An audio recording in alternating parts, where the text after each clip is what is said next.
এরকম একটা ছবি থেকে আপনি যদি মুখের দাগগুলা রিমুভ করতে চান তাহলে একটা পদ্ধতি ফলো করতে পারেন। তার জন্য আপনাকে মেন লেয়ারে ক্লিক করে কন্ট্রোল জে দিয়ে কপি করে নিতে হবে। তারপর নর্মাল থেকে এটাকে ভিভিড লাইটে ক্লিক করতে হবে। ভিভিড লাইটটাকে ইনভার্স করে নিব কন্ট্রোল আই ক্লিক করে। তারপর আমরা ফিল্টার থেকে আদার্সে যাব। আদার্সে গিয়ে হাই পাস থেকে আমি 8 পয়েন্ট এটাকে রাখবো। এরপর আমরা ফিল্টার থেকে ব্লারে যাব। এরপর এখান থেকে গসিয়ান ব্লারে ক্লিক করব। আমি এখানে 0.9 রাখতেছি। এরপর আমরা অলটা চেপে মাস্ক করে নিব প্রথম লেয়ারটাকে। মাস্ক করার পর হোয়াইট কালারটাকে ফরগ্রাউন্ডে রেখে ব্রাশ টুলসে ক্লিক করব। এরপর আমরা দাগের জায়গাগুলোতে ব্রাশ করে দেব।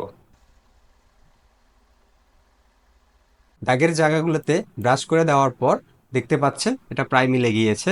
সো আজকের জন্য এই পর্যন্ত। আমার এরকম আরও ভিডিও দেখতে ফলো করে রাখুন। সবাইকে ধন্যবাদ।